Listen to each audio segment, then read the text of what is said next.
Salut à toi internaute et bienvenue sur le tuto chrétien en cette période de fête. Aujourd'hui on va parler de l'Avent, car en effet l'Avent c'est quoi? Et on est parti pour parler grande fête, calendrier, chocolat, en commençant par le jeûne. Et bah voilà, je le savais que vous les chrétiens, vous pouvez rien faire sans que ça devienne chiant, sans déconner, et c'est pas ton bonnet ridicule là qui va changer quelque chose.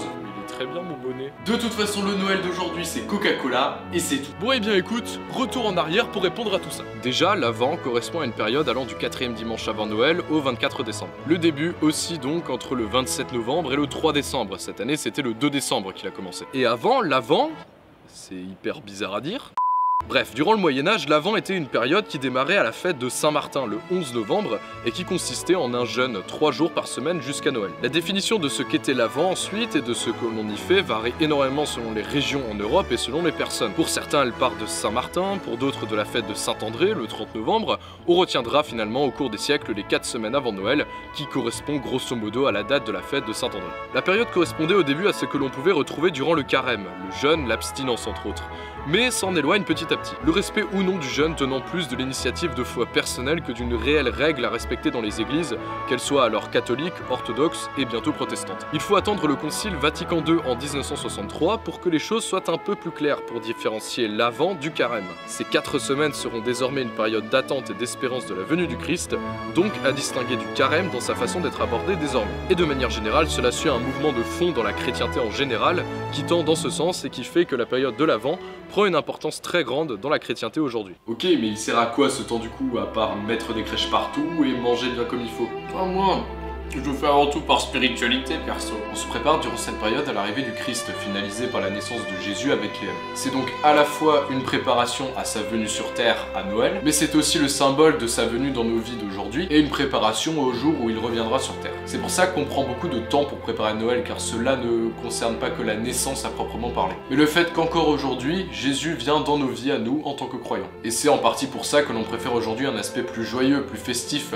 car l'on prépare la venue de Jésus sur terre comme on préparerait une grande fête. Et c'est pour ça que perso j'adore Noël, cet esprit chaleureux, festif, amical, cet esprit de rencontre, cet esprit de partage, ce petit truc qui semble tous nous dépasser un peu. Et pour venir de la capitale de Noël, à savoir l'Alsace, je ne me sens jamais aussi bien dans ma ville qu'au milieu des cabanes durant le marché de Noël. Bah c'est cool, du coup je peux continuer à manger mes chocolats pour préparer la venue du Christ. Mais t'en es au combien mec? Bah... on est vendredi là. Oui, vendredi 7. Pas 14. Du coup, c'est vrai, ça vient d'où toutes ces décorations, ces sapins, ces crèches, ces bougies, ces couronnes de l'Avent, ces calendriers, ces marchés de Noël, etc. Alors la couronne de l'Avent fait référence à la couronne du Christ. On allume une bougie chaque dimanche précédant Noël, chacune symbolisant quelque chose de différent. Alors la première c'est le pardon, la deuxième c'est la foi, la troisième c'est la joie, et enfin la quatrième c'est l'annonce d'un règne de paix et de justice. Bon, basiquement, c'est un compteur, avec pas mal de symboles et surtout très classe pour décorer. Et sinon, cette tradition vient d'Allemagne durant l'époque moderne, le XVIe siècle.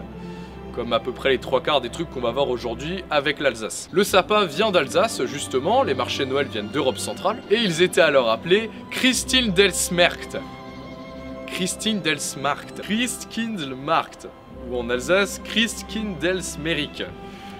Marché de Noël, c'est plus simple quand même. La crèche, c'est un peu l'exception, puisque la scène de la nativité est représentée depuis les premiers siècles de l'ère chrétienne sur des fresques par exemple. Et c'est à partir du 19e siècle que se popularisent les crèches que l'on connaît aujourd'hui dans les foyers, prenant la forme de petites figurines représentant la naissance de Jésus, avec les plus simples comme moi, et ceux qui se sont carrément enflammés comme eux. Et enfin, le calendrier de l'Avent vient aussi d'Allemagne, de l'Allemagne protestante plus précisément. Le but, comme pour la couronne de l'Avent, c'était de faire patienter les enfants jusqu'au jour de Noël. Chaque jour, on leur faisait ouvrir une case de ce calendrier avec une image pieuse, une parole de la Bible par exemple. Le chocolat, lui, ne va apparaître que bien plus tard dans les années 1960. Comme quoi la période de l'Avent dans l'histoire chrétienne, c'est peut-être celle qui a le plus évolué à travers l'histoire. Que ce soit il y a 50 ans, un siècle, 2 siècles, un millénaire, presque 2 millénaires, on ne fêtait pas Noël de la même façon. Mais pour un esprit de l'Avent qui lui reste intact. Et voilà comment petit à petit l'Avent est devenu cette période que l'on connaît aujourd'hui. Un espèce de grand pré-réveillon que l'on peut fêter avec ses proches, dans le partage, dans l'amour, dans la joie,